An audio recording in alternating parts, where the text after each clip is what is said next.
پیر میٹھا سائیں سرکار کی حالات زندگی کے بارے میں کچھ آپ سے گزارشات کرنا چاہتے ہیں۔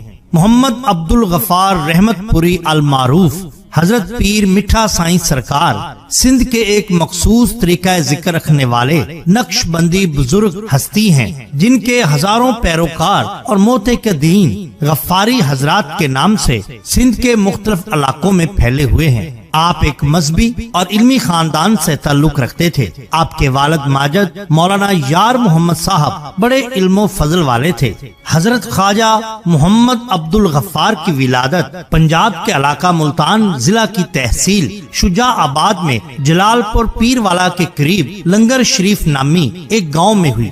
ابتدائی تعلیم آپ نے اسی گاؤں میں اپنے والد ماجد حضرت مولانا یار محمد صاحب سے حاصل کی۔ اس کے بعد عربی تعلیم کے لیے اچ شریف حضرت مولانا امام الدین صاحب کے پاس چلے گئے۔ پھر وہاں سے آپ نے ڈیرہ نواب میں آ کر کچھ وقت مولوی نظام الدین کے پاس بھی گزارا۔ مولوی نظام الدین یوں تو بڑے قابل عالم تھے، لیکن پیران کرام اور اولیاء عظام بالخصوص مولانا روم رحمت اللہ تعالی کے سخت مخالف اور منکر تھے۔ جب یہ بات حضرت خواجہ عبد الغفار کے والد ماجد کو معلوم ہوئی تو انہوں نے خواجہ صاحب کو ان کے پاس پڑھنے سے منع کر دیا اور فرمایا کہ بد عقیدہ عالم کے پاس پڑھنے سے اچھا ہے کہ انسان ان پڑھ رہے۔ چنانچہ یہاں سے چھوڑ کر آپ واپس اپنے گاؤں آ گئے اور یہاں اپنے بڑے بھائی مولانا اشرف صاحب سے کچھ دن درس لیا اور یہیں پر آپ نے اپنے ظاہری علوم کی تکمیل بھی کی۔ حصول علم کی راہ میں جو مصائب اور مشقتیں آئیں، آپ نے ان سب کو خندہ جبینی سے برداشت کیا۔ چنانچہ آپ فرمایا کرتے تھے کہ دوران تعلیم رات کی باسی روٹی کے سوکھے ہوئے ٹکڑے صبح آگ پر سینک کر میں کھا لیا کرتا تھا۔ سالن چونکہ بہت تھوڑا ہوتا تھا، اس لیے اس میں پانی ڈال کر کام چلایا کرتا تھا، لیکن اس باسی روٹی اور اس سالن میں وہ مزہ آتا تھا کہ جس کو میں کبھی بھلا نہیں سکتا۔ علم ظاہر کی تکمیل کے بعد آپ علم باطن کی تحصیل کی طرف متوجہ ہوئے، تو چونکہ آپ کا آبائی طریقہ قادریہ تھا، اس لیے آپ اسی سلسلہ میں خواجہ حافظ محمد فتح صاحب سے بیعت ہوئے۔ وہ ایک بہت بڑے متوکل عالم، با عمل، سادہ مگر بڑے باروب روحانی بزرگ تھے۔ آپ کے روب اور دبدبا کا یہ عالم تھا کہ کسی کو آپ کے سامنے بے دھڑک بولنے کی ہمت نہ ہوتی تھی۔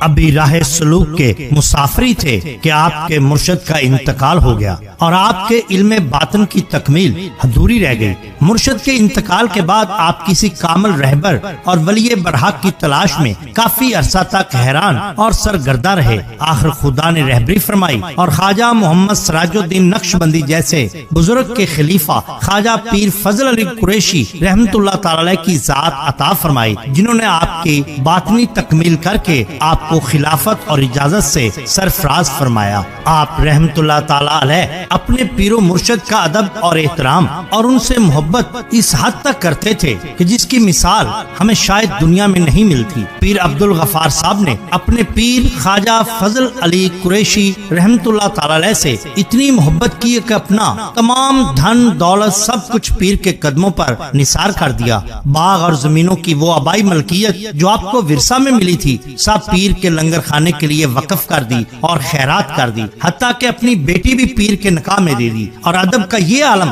کہ پیر کی درگاہ پر کبھی آپ نے اپنے پاؤں میں جوتی نہیں پہنی۔ ناظرین اکرام، ایک ہم ہیں کہ جو اپنے پیر و مرشد کے نام پر کچھ بانٹ بھی نہیں سکتے، حصہ بھی نہیں ڈال سکتے، لیکن یہ شان ہے اولیاء اللہ کی کہ قضائے حاجت کے لیے درگاہ سے بہت دور چلے جاتے تھے، حتیٰ کہ آستانہ مرشد کے قریب و جوار کی کوئی مٹی بھی بطور ڈھیلے کے کبھی استعمال نہیں کی۔ جب آپ سندھ سے اپنے مرشد کی خدمت میں حاضر ہوتے تو سینکڑوں آپ کے مرید آپ کے ہمراہ ہوتے، لیکن مرشد خانہ کے ادب کی خاطر کسی مرید کو اجازت نہ تھی کہ وہ آپ کی جوتیاں اٹھائے یا آپ کا پانی کسی لوٹے میں بھرے۔ ادب کی خاطر یہ سب کام آپ خود کیا کرتے تھے اور اس کے کرنے میں کوئی آر یا شرم محسوس نہیں کرتے تھے۔ اپنے مرشد کے ہمراہ آپ نے سرہند شریف کا بھی سفر کیا۔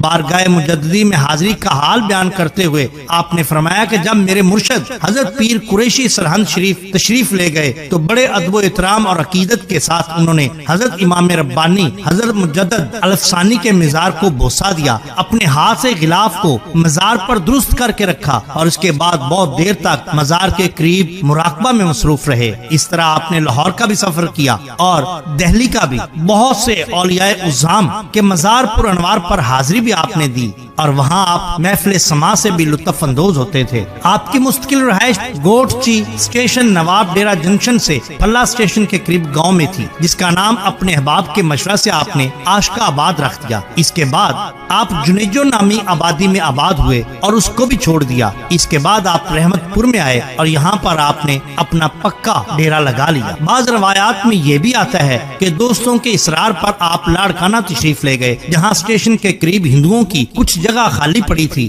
وہاں مستقل رہائش اختیار کی، آستانہ قائم کیا اور پھر اس جگہ کا نام رحمت پور رکھ دیا۔ اس طرح سندھ میں اپنا مرکز قائم کر کے آپ نے تبلیغ کا کام شروع کر دیا۔ آپ رحمت اللہ تعالی علیہ نے فارسی، عربی، اردو اور سرائکی زبانوں میں بہت سی تصانیف کی، جن میں مشہور و معروف یہ ہیں: داستان عشق فارسی، منقبت شریف اپنے پیر کی شان میں اردو، رسالہ ورد القاری فارسی، بیاض فارسی اردو سرائکی، ملفوظات شریف خواجہ فضل علی قریشی رحمت اللہ تعالی علیہ اردو، رسالہ الفقہ عربی، کتاب مجمع الفوائد جن میں انتخاب مسائل تصوف از کتب مختلفہ ہیں، رسالہ انتخاب احادیث عربی۔ اس کے علاوہ آپ نے شاعری بھی کی، توحید، حمد، نعت، مناجات، منقبت، اصلاحی کام وغیرہ بطور شاعری آپ نے لوگوں کے سامنے پیش کیے۔